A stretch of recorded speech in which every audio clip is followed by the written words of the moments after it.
Welcome to Cafe Grit. This is part 2 of Journey to Health Xanadu, where I talk about losing 70 pounds and gaining back my mojo. Here we go, part 2. Stay tuned. Hey, everybody, welcome to Cafe Grit, the place to go when you've got a hankering for purpose, a taste for fulfillment, and you're tired of living the rat race. I'm your host, Beth and Campbell. Thanks for stopping by. Cafe Grit is now open for service.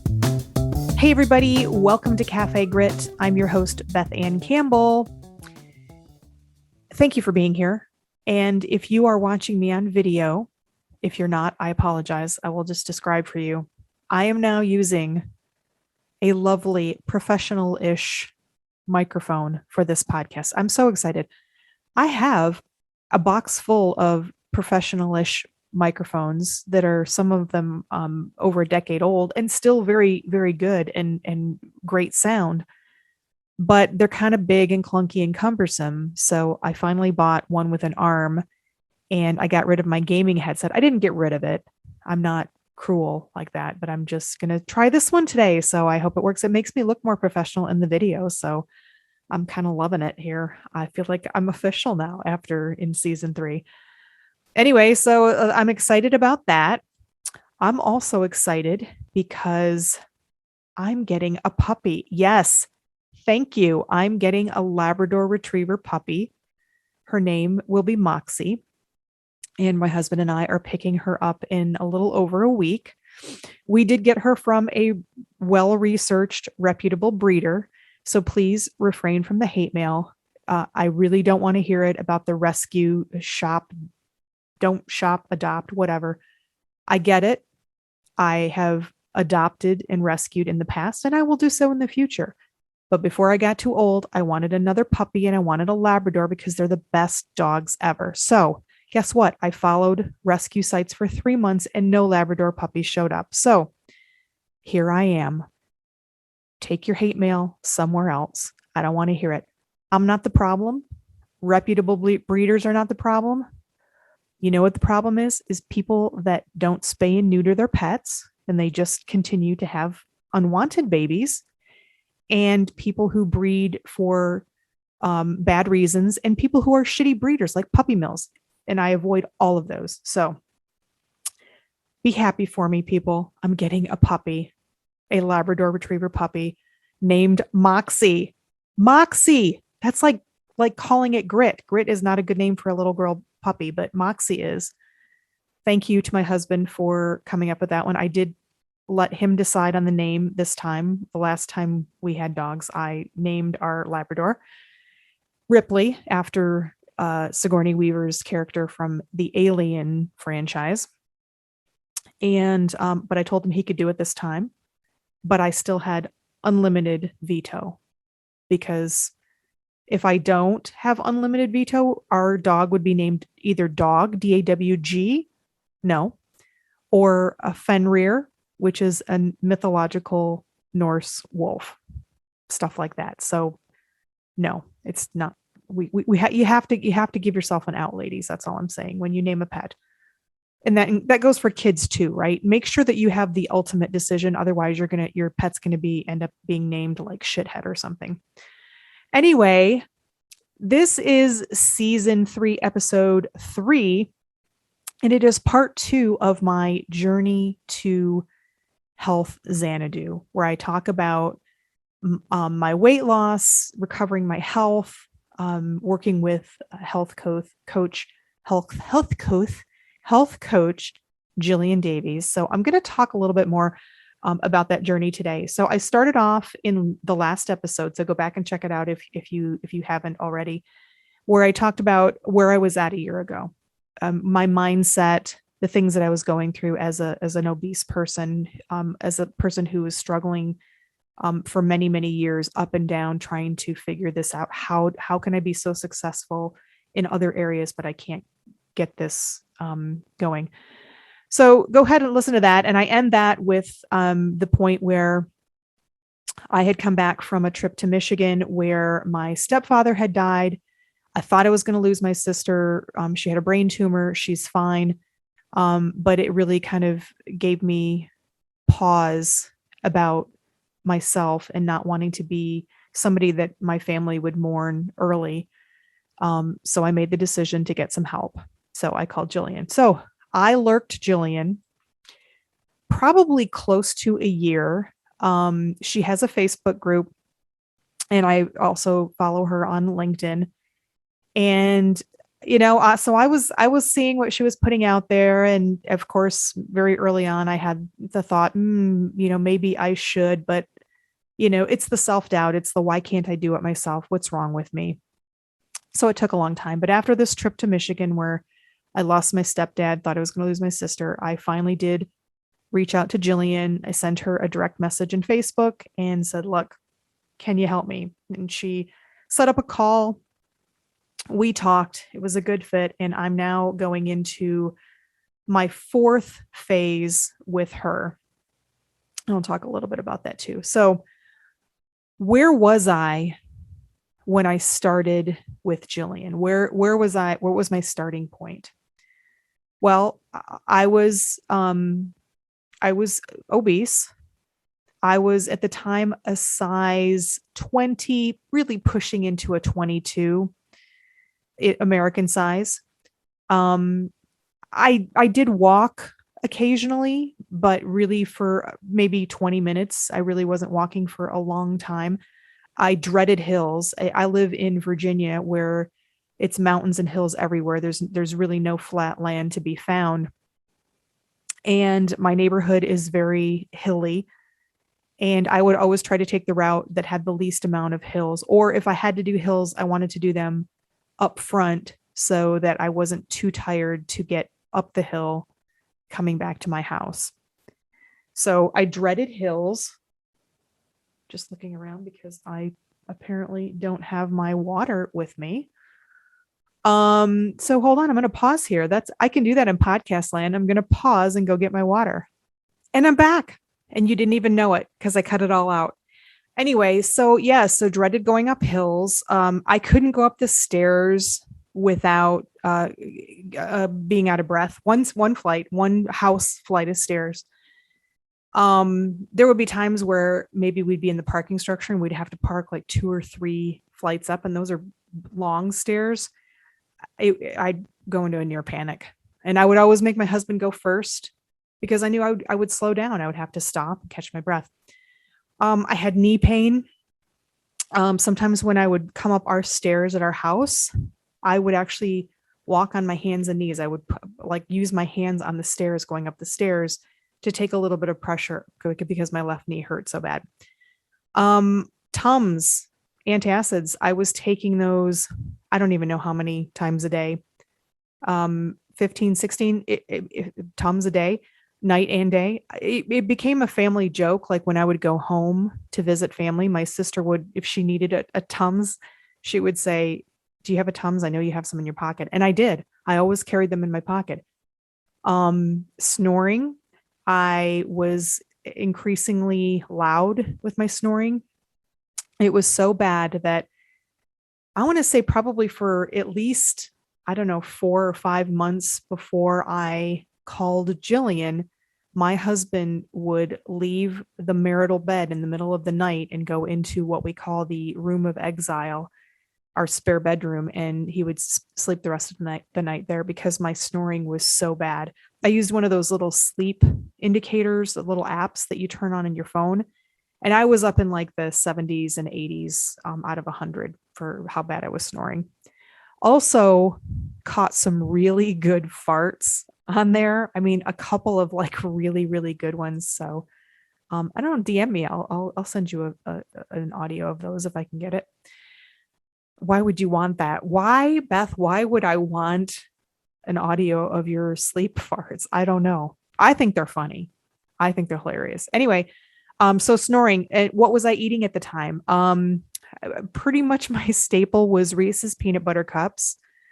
I would hit the store, I don't know, every night almost. Needed something. Oh, I need some Advil, and then I would get some candy. I was eating shit. I was having Cheetos, almost a whole bag of Cheetos, in one day, like on a weekend, with sour cream.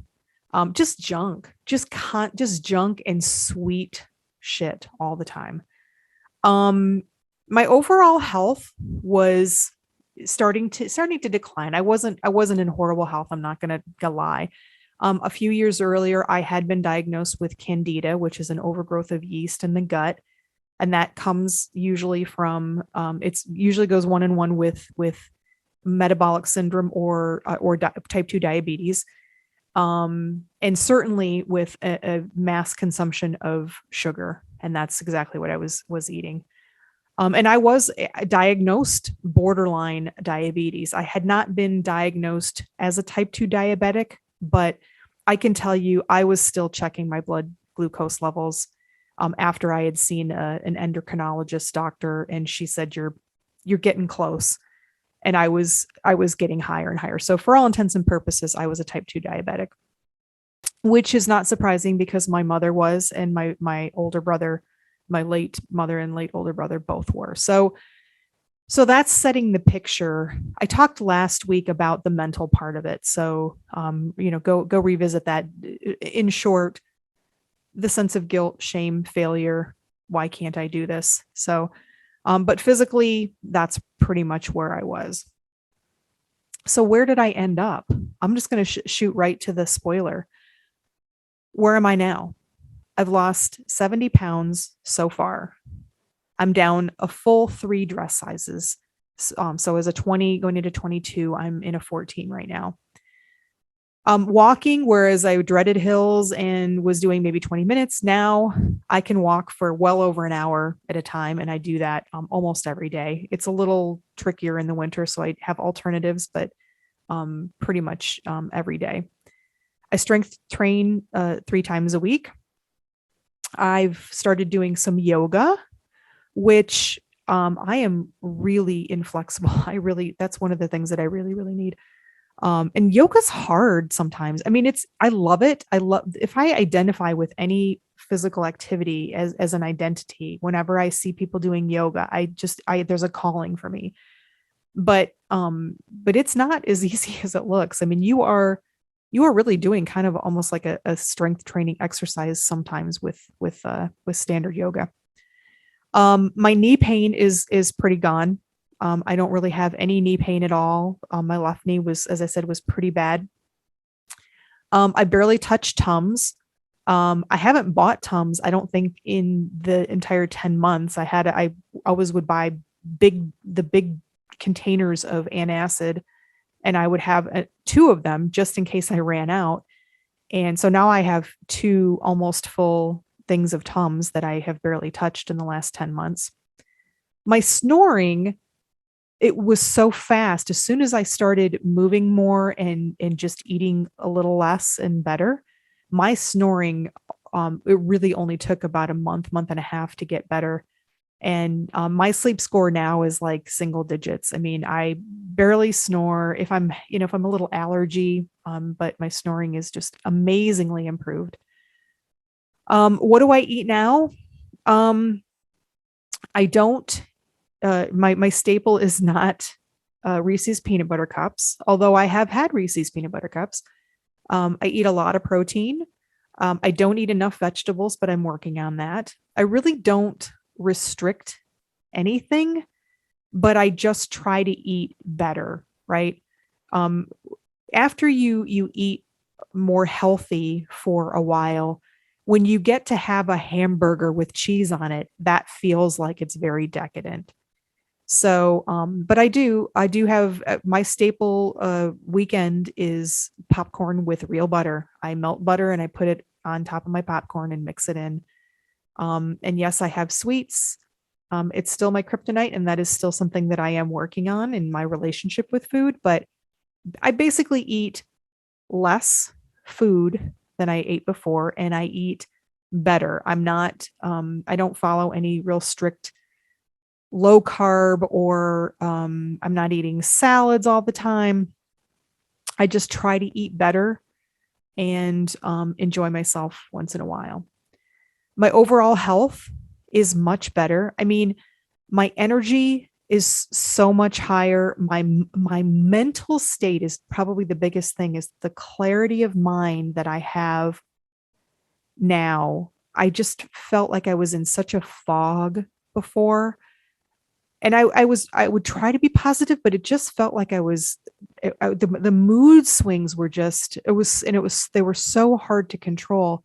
And I just feel so much more stable my mind seems more stable. My mood seems more stable. Not that I'm perfect. I certainly have days. And sometimes I want to, strangle people, but and I have inner doubt and I have an inner voice just like everybody else, and none of that is gone, but it just is a lot easier to tolerate. So that's kind of where I'm at. So that's like the before and the after. So what's it been like? I mean, what's my secret? And the answer is there is no secret. I started working with Gillian because she works with, not exclusively, but with a lot of menopausal and premenopausal women. And I am of the glory age. And I really went into this thinking, probably lying to myself, because I would hear women and people say, usually women, a lot when they get to this age, um, I'm struggling because I'm eating right and I'm exercising a lot and I can't lose weight. And you always hear, well, it's your hormones, right? Your hormones, it is your hormones. Your hormones that's what your whole metabolism is. But I went into it, kind of thinking in the back of my head, well, maybe it's, maybe it is hormonal. Maybe this is what's causing my cravings, and maybe this is why I can't lose weight. But the truth is, folks, I'm just going to be real with you. For me, and I only speak for me, I was eating way too much. I was eating a lot of shit and I was not moving, right? So I had to address that first before I could get into, okay, your hormones are fucked up. Your metabolism slowed down, all of that stuff that may play into it at some point, and that may, in my head, I thought maybe that would, but I couldn't start there. I had to start with reality, and the reality is I was eating too much and I was eating shit, and I was not moving. So that's where I started. I started with better eating less. I don't eat a little. There are days when I'm just like, oh my God, do I have to eat more because I got to get my protein in. But I eat less than I did. I eat less calories because I'm just eating generally better. When you have a chicken fajita with a low carb wrap, real cheese, people. I don't, none of this fake cheese. That's not real cheese. They have to add product to the end of it because it's not real cheese. That's the level of healthier that I got to, because what I was eating before was so egregious and not good for me in that quantity. There's nothing wrong with having a Reese's peanut butter cup or some Cheetos. But when you're having the quantity that I was, and that's all you're having, I mean, your body's not going to cooperate when all you're eating is sugar, process. So I had to find a better balance. So that's what I did. I found a better balance, eating less of a quantity, because if I'm eating, 3, 4, 5,000 calories a day, I'm going to gain weight. And it's not going to be healthy for me. So I eat less, I eat better, and I move more. So I didn't go from 20 minutes barely able to get up the hill to an hour and 15 minutes with even some running sometimes. That happened over 10 months, right? So we set goals and we did baby steps. So that's what I did on the surface, right? That's the obvious stuff, right? The maybe not so obvious stuff maybe it is to some of you, but when you think about getting healthier, especially physically healthier, if you're obese, you think it's all about the diet nutrition. It's not all about the diet nutrition. The mental work is as important, I think more important than the diet and the nutrition and the exercise. So with Gillian, we've done a lot of that mental work. We have to. Somebody like me who has had a lifelong journey of up and down, basically being chronically overweight for most of my life, the mental work has to happen for it to be, for that identity that's in me of that athlete, the person who does work out, who is healthy, who loves hiking and who loves walking and who wants to do all of these things in life that she wasn't doing before. That takes mental work. So a lot of what I've done with Gillian has been mental work, mental homework, exercises, things around motivation, why I'm doing this, me learning to accept this emerged identity, delving into childhood stuff. All of that stuff has to be done, and it's super important. Otherwise, it becomes just another diet, and we know what happens with diets is that they typically don't work, right? So I went into this, and I told Gillian this many times. There were weeks when I didn't lose something, or I didn't lose a lot, and Gillian would always ask me how I feel about it. And of course, it's at times a little devastating, and you get disappointed in yourself. That those are habits and things that you have to train yourself out of. But I'm in it for the journey. So I just continue on. We'll talk about that in a minute too, a little bit more. So I went on this journey, baby steps, over time, learning to eat better, learning to move more and in different ways, learning to forgive myself. It's not, and not even forgiving myself. It's just learning to accept that I'm not perfect, that I am human.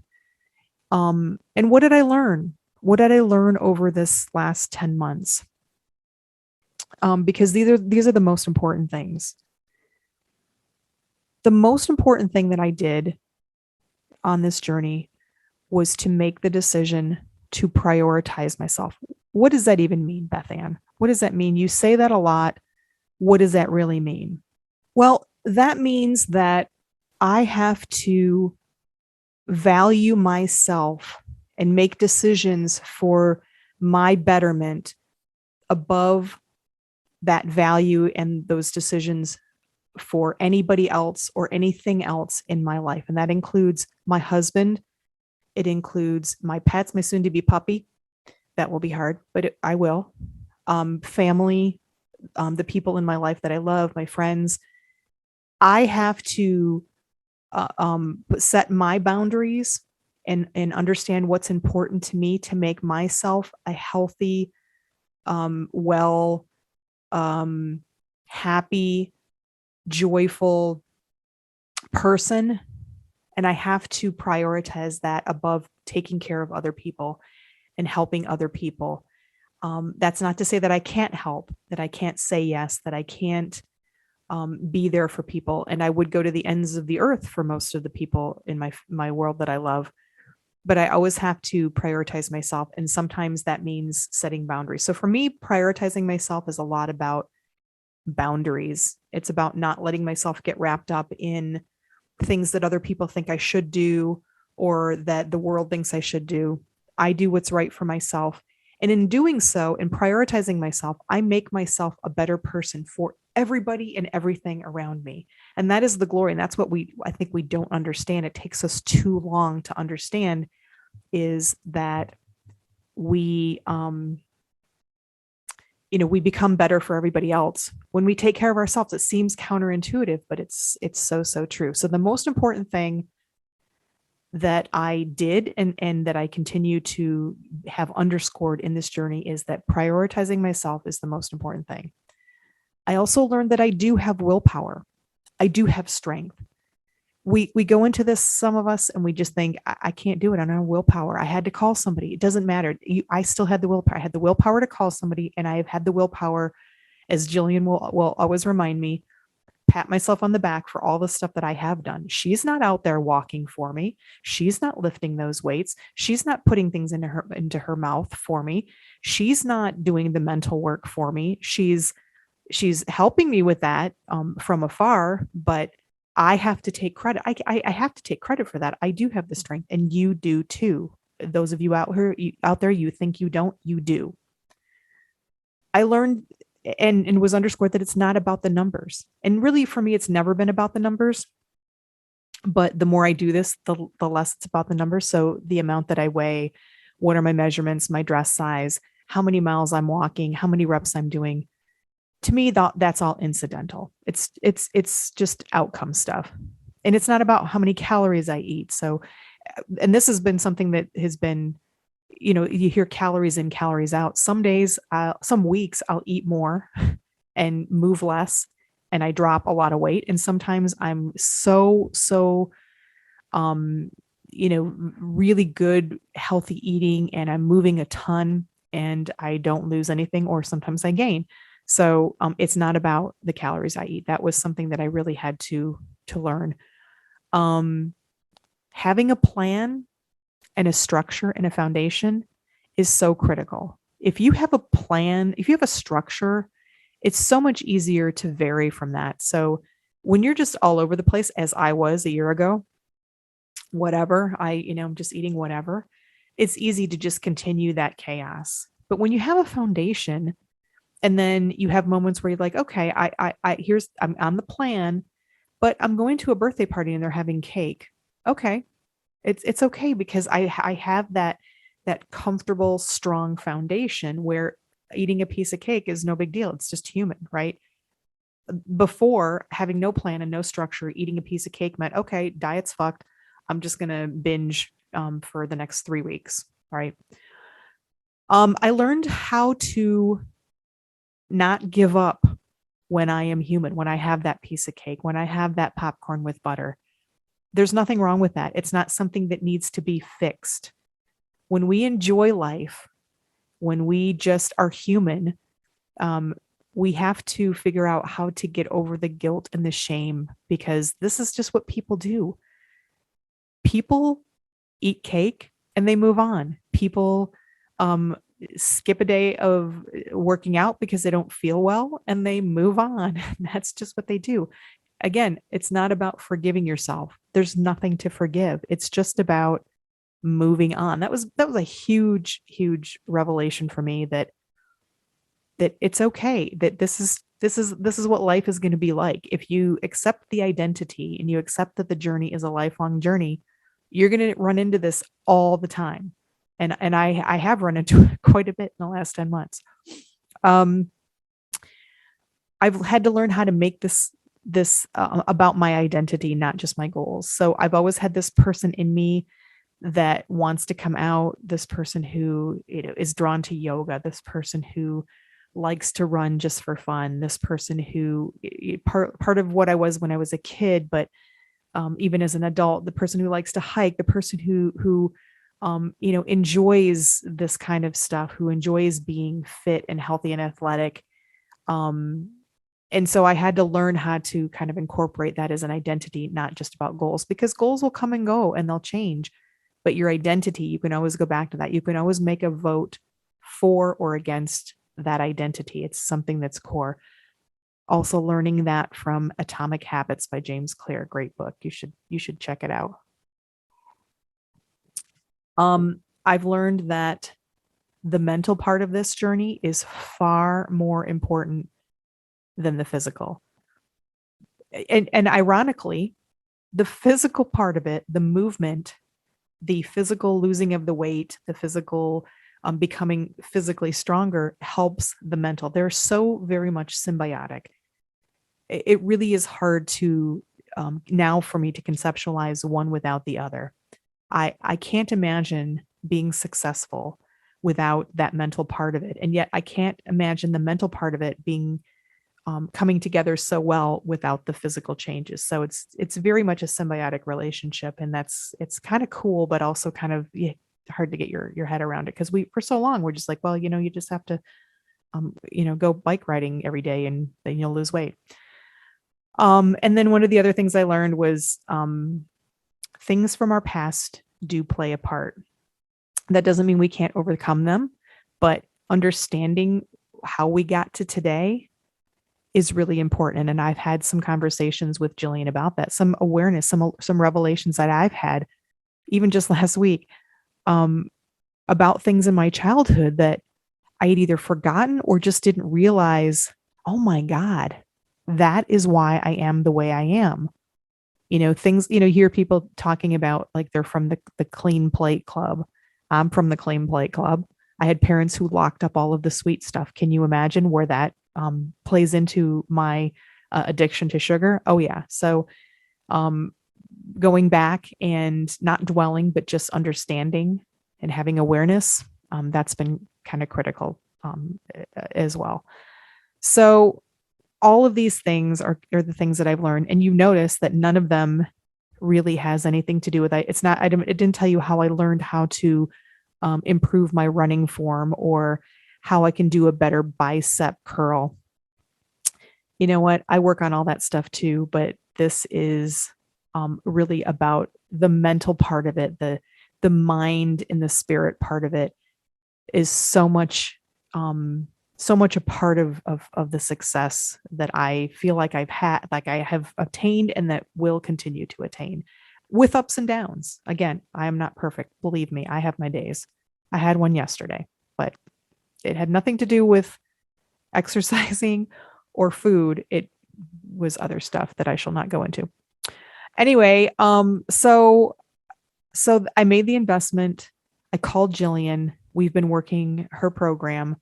And I'm not going to go into any detail about that. You can set up a call with Gillian and she'll, tell you some stuff about it. And, whatever you do, whether you find somebody to help you or whether you seek another avenue, just do something.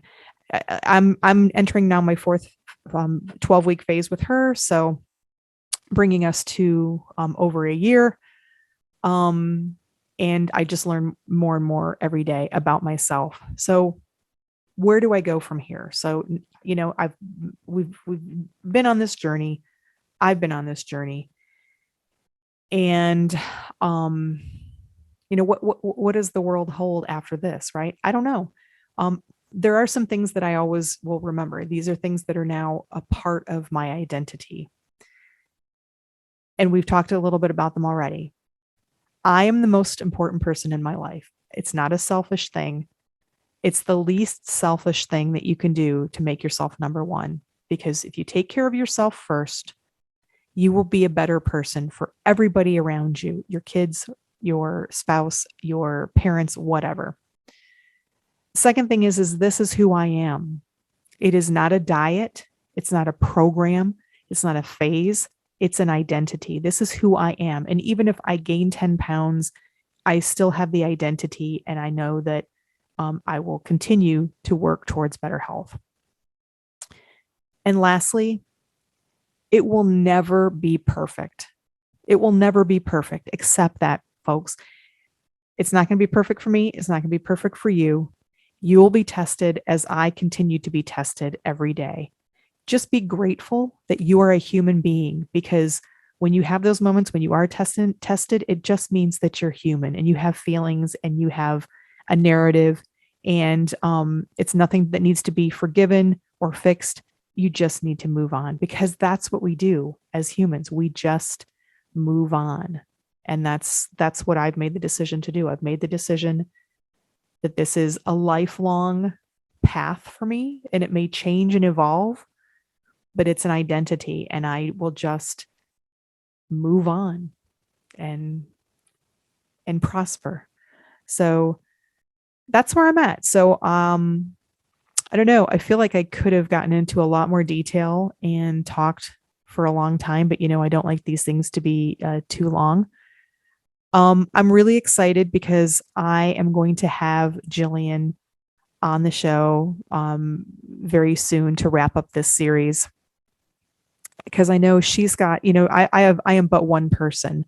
I can only go from my own experience, but she has worked with a lot of different people. I know she has some alternative, or not alternative. She has some expanded perspectives on, people and how they deal with life and fitness and health and their journeys as well. So I'm really looking forward to that. And I'm also going to be having, as I mentioned last week, Gillian Hill, copywriter and editor extraordinaire. So we are going to be recording that episode really soon. We had a little hiccup in our original schedule because, life. And who knows what the world may bring for me when I bring little Moxie home. And she will make an appearance. Rest assured, she will make an appearance on the Café Grit podcast.